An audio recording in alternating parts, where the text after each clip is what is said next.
Assalamualaikum warahmatullahi wabarakatuh. Alhamdulillahirabbil alamin. Qala Allah Ta'ala fi kitabihil karim. A'udzubillahi minasyaitonir rajim. Bismillahirrahmanirrahim. Wa ma khalaqnas samaa'a wal arda wa ma bainahuma la'ibin. Wassalatu wassalamu ala nabiyyina Muhammadin wa ala alihi wa ashabihi wa ummatihi ajmain. Sahabat sekalian, kita berjumpa lagi dalam program Islam Futuristik episode yang ke-61. Alhamdulillah, semoga kita senantiasa di dalam lindungan dan rahmat Allah. Amin ya rabbal alamin. Sahabat sekalian, hari ini kita akan melanjutkan kajian kita tentang bangsa jin. Di episode yang lalu kita sudah memulai bercerita tentang bangsa jin itu ketika terkait dengan peristiwa tidak mau bersujudnya iblis kepada Adam. Kemudian dikatakan bahwa iblis itu adalah dari golongan bangsa jin. Nah, di episode yang lalu kita sudah membahas cerita atau informasi dari dalam Al-Quran tentang bangsa jin itu secara umum. Bahkan nama jin itu dijadikan nama surat ya di dalam Al-Quran Al-Karim, yaitu surat yang ke-72. Ada 28 ayat bercerita tentang bagaimana kondisi bangsa jin itu. Hari ini kita akan melanjutkan kajiannya. Saya mewawancarai seseorang yang terkait dengan dunia jin itu.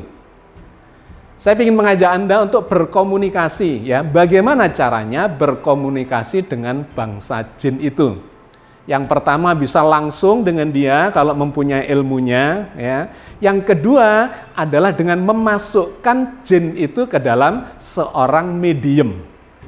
Nah, saya menemui seorang medium yang sesungguhnya menjadi kenalan saya sudah puluhan tahun yang lalu, tetapi lama saya tidak berjumpa dengan dia, sudah sekitar 10 tahun yang lalu. Tetapi dikarenakan kita sedang membahas dunia jin, ya, bangsa jin ini, saya kembali teringat kepadanya dan saya kemudian datang ke kota dia. Saya di Surabaya, saya datang ke Malang, ya. Dia tinggal di Malang. Seorang wanita yang sekarang sudah sangat tua, usianya sudah 88 tahun. Saya kenal dia ketika dia mulai usia 60-70-an tahun, ya, dan sering berkomunikasi, ya, beberapa kali berkomunikasi dengan dia dan kemudian mendatangkan jin untuk masuk ke dalam dirinya, ke dalam tubuhnya, dan kita melakukan ngobrol-ngobrol lah, ya, diskusi-diskusi tentang dunia jin itu. Sahabat sekalian, dia adalah seorang wanita tua bernama Bu Ngatini. Dia ini sesungguhnya adalah jamaah dari seorang kiai, ya, namanya adalah Kiai Abdullah Fattah, pendiri dari Pondok Bahrul Maghfirah di Malang yang cukup besar dan terkenal, sempat didatangi oleh Bapak Presiden Jokowi, ya, beberapa waktu yang lalu. Salah satu jamaahnya adalah Bu Ngatini itu. Berasal dari keluarga yang miskin, ya, tidak punya penghasilan yang cukup baik, sehingga kemudian Kiai Abdullah Fattah ini menitipkan muridnya, ya, yang jin kepada Bu Ngatini itu, untuk membantu Bu Ngatini ini dalam kehidupan ekonominya, ya, dalam kehidupan sehari-harinya. Kiai Abdullah Fattah ini adalah seangkatan dengan abah saya atau bapak saya, yaitu Syekh Jafri Karim.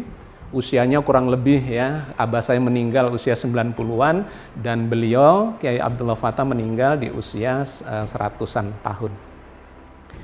Beliau berdua ini adalah seperti orang-orang zaman dahulu yang menguasai banyak ilmu kanuragan, di antaranya bisa berkomunikasi dan berteman dengan jin itu. Bukan untuk kemusyrikan, tetapi untuk saling memberi bantuan. Seperti kalau kita ini manusia dengan manusia, ya, bisa saling membantu.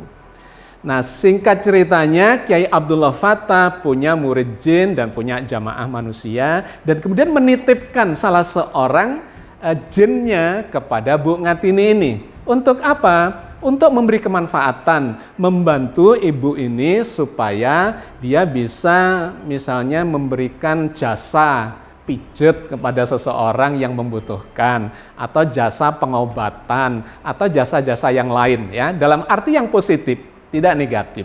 Nah sahabat sekalian, dengan adanya bantuan itu maka ekonomi dari Bu Ngatini ini kemudian membaik. Dia bisa punya tanah, dia bisa beli rumah, dan kemudian anak-anaknya sekolah, sampai beranak cucu, bahkan buyut dan kemudian canggah ya. Sudah 4 generasi.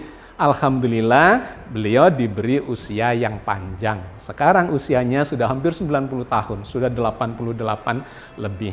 Nah sahabat sekalian, saya ingin menunjukkan ke Anda atau memperkenalkan kepada Anda siapa ini Bu Ngatini dan kemudian nanti bagaimana pengalaman dia ketika dimasuki oleh jin itu. Sebelum nanti di episode berikutnya kita akan wawancara dengan jinnya melalui medium. Hari ini atau di episode kali ini kita berbicara dulu tentang mediumnya. Bagaimana pandangan dia, bagaimana pengalaman dia ketika berinteraksi dengan dunia jin itu. Berikut ini adalah potongan ya perkenalan dari Bu Ngatini kepada kita semua, siapa sesungguhnya dia itu.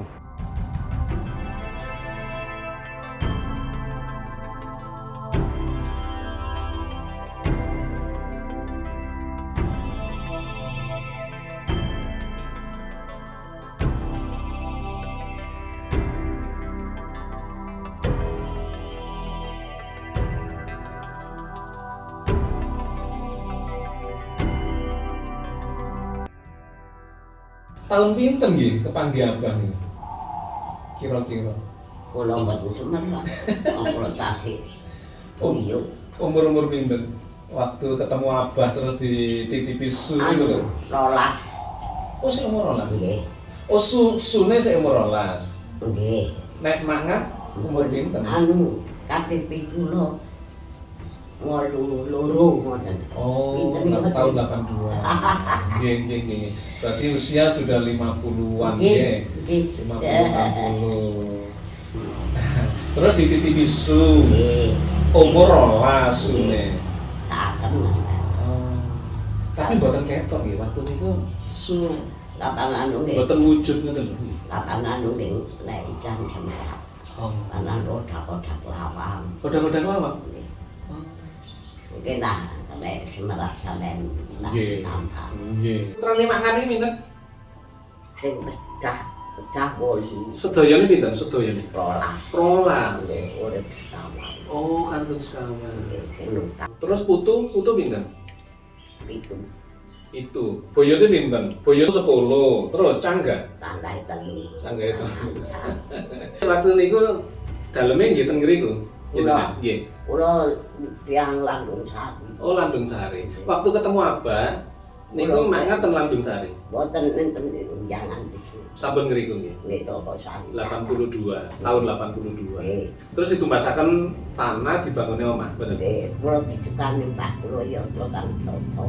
Kula kan Oh. angin saken. Sing bangun Gus Lo. Oh, nah. Oh, ngoten. Terus dititipi su niku bantu-bantu Nggih. napa mijet, Nggih. ngobati. Nggih. Kan iki boten nek kenging itu semua aku saken kulit. Kulit ku kuat kan. Boten. Wong mari. Katut kesel nggih. Nggih, Nak, ya ngopo sampean. Oke, sahabat sekalian, itulah profil dari Bu Ngatini sebagai medium dari bangsa jin ketika berinteraksi dengan manusia. Sekarang kita lanjutkan kepada bagian yang kedua, yaitu ada pertanyaan, apa benar nih manusia itu bisa melakukan komunikasi, interaksi dengan dunia jin? Bukankah manusia dan jin itu memiliki perbedaan yang sangat signifikan? Yang pertama dari sisi badannya, ya, manusia dari badan material dan jin badan energial. Sebagaimana difirmankan Allah di dalam surat Al-Hijr ayat 26-27. Walaqad khalaqnal insana min salsalin min hama'im masnun wal janna khalaqnahu min qablu min naris samum. Dan sesungguhnya kami telah menciptakan manusia dari tanah liat kering, dari lumpur hitam yang diberi bentuk. Dan kami telah menciptakan jin sebelumnya dari api yang sangat panas. Ayat ini memberikan gambaran bahwa materialnya atau bahan dasarnya berbeda. Manusia berbadan material, ya, zat-zat biokimiawi yang terkandung di dalam tanah. karbon, hidrogen, oksigen, belerang, ya, kalsium, natrium dan sebagainya. Ada puluhan unsur yang dibentuk, disinergikan atau direaksikan, ya, persenyawaannya menjadi tubuh manusia. Material. Sedangkan jin min naris samum, dari panas api, ya, api yang sangat panas. Bukan cuma api, karena api itu memiliki tingkat kepanasan yang semakin tinggi seiring dengan warnanya. Mulai dari merah itu yang paling tidak panas, ya. Panas tapi paling tidak panas itu ada di warna merah. Merah, jingga, kuning, hijau, biru, nila, ungu sampai putih. Ketika api itu warnanya sudah putih, maka sangat panas dan mulai tidak terlihat oleh mata, tidak kasat mata. Kalau Anda melihat apinya las, ya, pergerakan warna tadi merah sampai ke putih, maka pada saat putih itu tidak kelihatan warnanya, biru keputih-putihan gitu, ya. Nah, digambarkan minaris samum, dari api yang sangat panas, energinya sangat tinggi.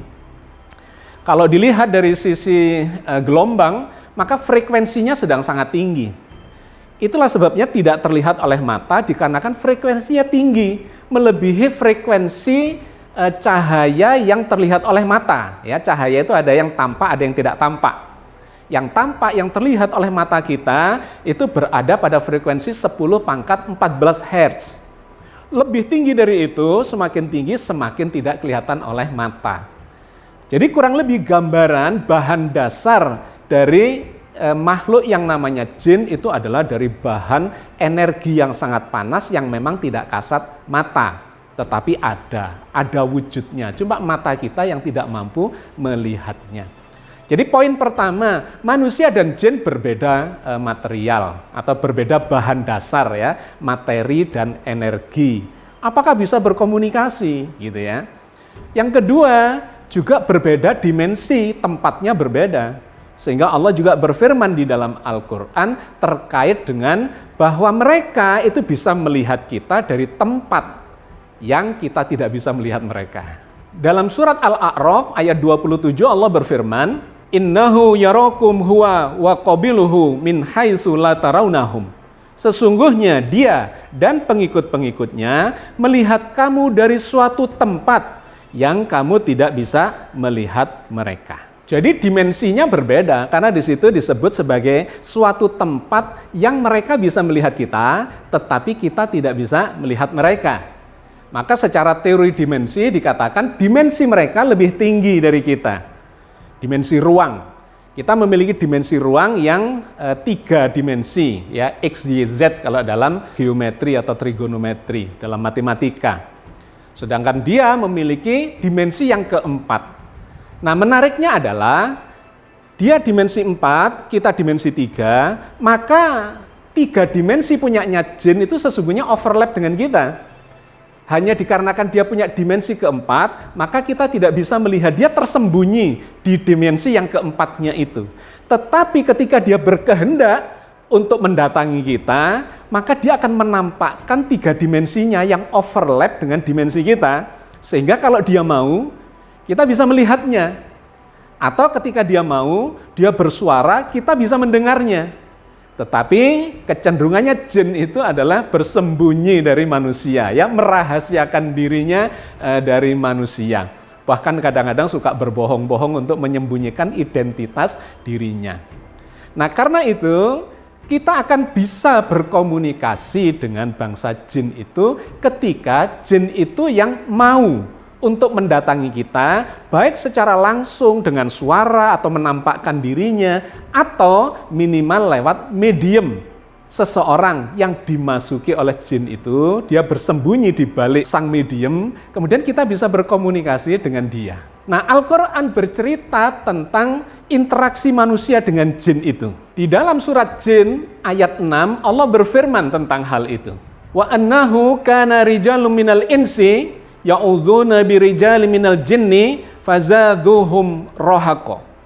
Dan bahwasanya ada beberapa orang laki-laki di antara manusia meminta perlindungan kepada beberapa laki-laki di antara jin. Maka jin-jin itu menambah bagi mereka dosa dan kesalahan. Jadi secara lugas Al-Quran membenarkan bahwa antara manusia dengan jin itu bisa berinteraksi.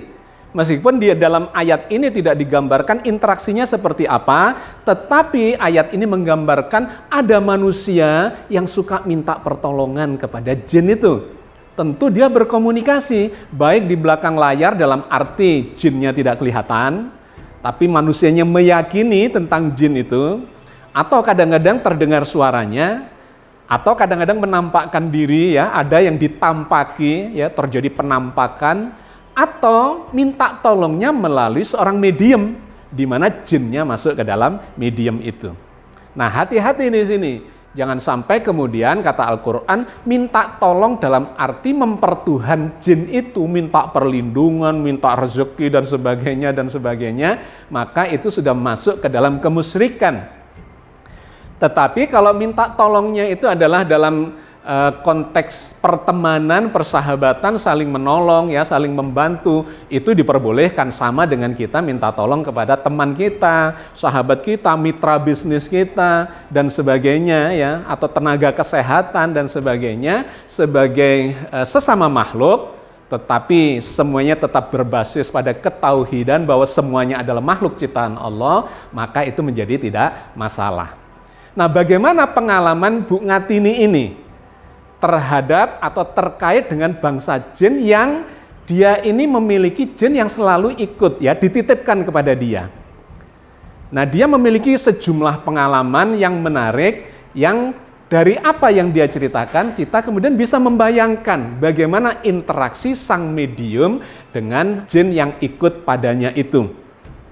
Kadang-kadang dia menceritakan dia itu suka ganggu, ya, dengan suara-suara. Kadang-kadang menampakkan diri, wajahnya seperti apa. Kadang-kadang dia terlihat seperti naik ke atas genteng, kok bisa seperti melayang begitu. Kadang-kadang dia melakukan perjalanan antar kota dengan sangat cepat. Dan kemudian ketika ditanyakan apakah dia merasa terbebani ketika dimasuki oleh jin itu, dia mengatakan iya, badannya terasa dibebani oleh satu bobot yang berat. Dan ketika dia dimasuki jin itu, dia merasa tidak sadar, tidak menyadari itu. Apapun yang terjadi pada saat dia kerasukan, itu dia tidak menyadarinya. Termasuk ketika diberi makan gitu, ya, pada saat kerasukan, si Bu Tininya ini, medium ini tidak merasakan kenyang setelah itu, seperti tidak terjadi apa-apa. Ya, jadi menarik pengalaman ini untuk memberikan gambaran kepada kita bagaimana jin berinteraksi dengan sang medium itu. Nah, berikut ini adalah beberapa potongan videonya. Mata seketinya loh, kan? Mangat ireng. Ikan ireng semerah. Rambutnya coba apa? Lek Bu Tini mboten ngersakaken sedugi, niku dhek tetep saged dugi terus mlebu sakarepe apa kudu diundang nggih? Nggih, Oh. Kalau Oh, diwiriti baru masuk. Dadi gak sakarepe kok ngawur. Tete pangan iku dugi punten-punten. Ngopong nyam. Nah, nggih. Ada iku nang tengkiang ngopong ngamuk. Oh, gitu. Oh, tinggi setan itu ngoten tahu nak. Jadi mboten sajen-sajen itu mboten. Mboten purun. Masuk yang ngerangi yang sambutan iki. Pokoke ya. Uya. Nggih, sambut. Soale lek sing model anu liyane niku model sajen nggih, model mboten seneng ngoten. Anu ta, disenengi apa? Ditukani apa? Nggih, mboten masalah. Ngopo-ngopo marahin undang setan. Lek Subronto dugi mboten mangat niku krasane dos pundi? Waduh, Redeg nggih. Oh. Untuk mantu niku pun tingkat niku awak lemes. Lemes. Lho krasa abote niku ten pundi? Ten sirah. Kabeh. Sak kabeh. Kaya dibleki wong. Nggih. Apa sampe mangat niki nggih lek sumlebet niku sadar napa mboten sadar? Mboten semerap. Mboten semerap nggih. Disukani duit tiyang melani padha kula iki. Disukani ilang. Nggih. Jadi lek pun mlebet niku mboten krasa nggih, wis lali kok setelah keluar baru krasa maneh. Nggih. Alah ya ampun. Loh, tapi ya lek pas sing su sing maem niku manget rasa parek napa mboten? Mboten. Mboten. Mboten. Lek sing mlebu sanes su. Beda, rasane niku beda. Misale umbaran, nggih, kak umbaran kadang Asia. Anu ta, beda. Abot tambah abot. Nggih. Oh. Mbayang kaya ora tenang. Oh. Oke, sahabat sekalian, saya kira kita cukupkan dulu kajian kita di episode kali ini. Kita sudah mendapatkan kesaksian ya, wawancara saya dengan sang medium tentang dunia jin dan bangsa jin, khususnya jin yang ikut pada dia itu. Dari sini kita bisa mendapatkan gambaran ya, bahwa satu, manusia itu memang badan material, jin itu badan energial. Kemudian tempatnya, dimensinya berbeda, dia memiliki alam ya, alam jin. Sedangkan kita alam manusia yang secara ilmiah digambarkan dimensinya lebih tinggi jin dibandingkan kita. Tetapi kita bisa melakukan interaksi dengan dia, komunikasi dengan dia, baik melalui suara atau penampakan, atau jinnya itu masuk ke dalam medium ya, seorang manusia dan kemudian kita bisa berinteraksi dengannya. Mudah-mudahan sedikit yang kita gambarkan dalam episode kali ini memberikan pencerahan dan gambaran tentang bagaimana dunia jin yang diceritakan oleh Al-Quran Al-Karim supaya kita memahami betapa dan bagaimana ciptaan Allah yang namanya manusia dan bangsa jin itu bisa melakukan interaksi. Billahi taufiq wal hidayah. Assalamualaikum warahmatullahi wabarakatuh.